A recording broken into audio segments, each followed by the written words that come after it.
আল্লাহ নেও না ভিতরে মুখ ভাল মানতে হবে মুখ না নেয় আল্লাহ। সন্তানদের অবহেলা আর পারিবারিক বাঞ্ছনার শিকার হয়ে মানবেতর জীবন কাটাচ্ছেন ৮০ বছর বয়সী প্রতিবন্ধী বৃদ্ধ আজিজুর রহমান। দুর্বল শরীর নিয়ে কষ্ট করে মানুষের কাছে হাত পেতে যা পান তাই খেয়ে কোনো মতে বেঁচে আছেন তিনি। রূপায়ণ lake castle, welcome to the land of piece. Azizur Rahman Kurigram সদর উপজেলার মোগলবাসা ইউনিয়নের কিসামত মালভাঙ্গা মৌজার চড়াইপট্টি এলাকার বাসিন্দা। ধরলা নদীর ভাঙনে বসতভিটা হারিয়ে পরিবার নিয়ে ওয়াপদা বাদ এলাকায় আশ্রয় নেন। স্ত্রী মারা যান নদীতে ডুবে। ৩ সন্তানের মধ্যে 2 ছেলে বর্তমানে ঢাকায় থাকেন এবং একমাত্র মেয়ে স্বামীর বাড়িতে বসবাস করেন। দীর্ঘদিন মেয়ের কাছেই ছিলেন তিনি, তবে পারিবারিক বিরোধের জেরে সেখান থেকেও বের হয়ে যেতে হয় তাকে।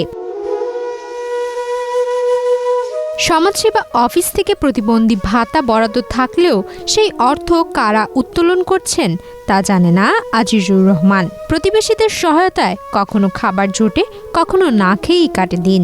আল্লাহ নেও না ভিতরে মুখ ভাল মানতে হবে মুখ না নেয় আল্লাহ। বউ মসে পানি পড়ে কথা নেই কথা মিশে মুখে পা ভূম কেমন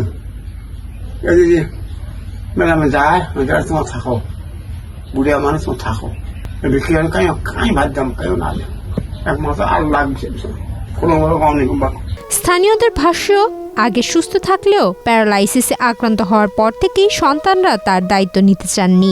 একটা বেরিয়েছে তাই কোনো ধার ধারে না, বাপ খালে খালি না হালে কোনো তার কোনো ধার ধারে না। যদি বেলা আছে তামার করি তামরা খায় যার বিদেশে থাকি তারা। হ্যাঁ আর এই গ্রামবাসী আর এই মনে করেন একই দিছে ঘর তুলে দিছে। ভাত দিয়ে খায় মনে করেন ভিক্ষে করিয়ে দাও। স্থানীয় প্রতিনিধির দাবি, বৃদ্ধের প্রতিবন্ধী ভাতার অর্থ অন্যকে উত্তোলন করছে বলে অভিযোগ রয়েছে। বিষয়টি সমাধানের চেষ্টা চলছে। আমি আজিজুর রহমান, ওনাকে আমি ভালোভাবে চিনি। উনি আমার ওয়ার্ডের স্থায়ী বাসিন্দা। উনি আসলে অত্যন্ত হতদরিদ্র মানুষ এবং অনেক বয়সও হয়ে গেছে তার। উনি দীর্ঘদিন ওনার মেয়ের বাসায় ছিলেন। হয়তোবা কোনো কারণেই তার মেয়ে তার বাসার থেকে আউট করে দিয়েছে। উনি একজন ওয়াপদা বাদের রাস্তার খাসের মধ্যে উনি বসবাস করতেছেন একা, একটি ছাপড়া চুক্তি ঘরে।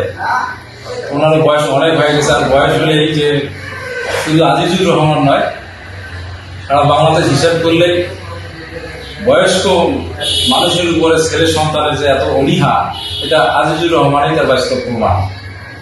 আর বিশেষ করে আমাদের ইউনিয়ন পরিষদ থেকে আমরা চেষ্টা করি আমাদের সরকারিভাবে যে সরকার যেভাবে আমাদেরকে ত্রাণ দেয়, আমরা চেষ্টা করি প্রতিটা মানুষের অসহায় দরিদ্র মানুষের কাছে পৌঁছানো। আর পাশাপাশি তার একটা যে প্রতিবন্ধী ভাতা আছে, ওটাও হয়তো তার কোনো নাতি বা কোনো তার ছেলে বা মেয়ের নাম্বার আছে, তারাই টাকাটা নিচ্ছে। আমরা চেষ্টা করতেছি এটাকে সমাধান নিয়ে আসার জন্য। বার্ধক্যে পরিবারের স্নেহ ভালোবাসা আর নিরাপদ আশ্রয় পাওয়ার কথা থাকলেও আজিজুর রহমানের ভাগ্যে জুটেছে একাকিত্ব, অবহেলা আর অনিশ্চিত জীবন। সুমাইয়া মিতু, বাংলাদেশ প্রতিদিন।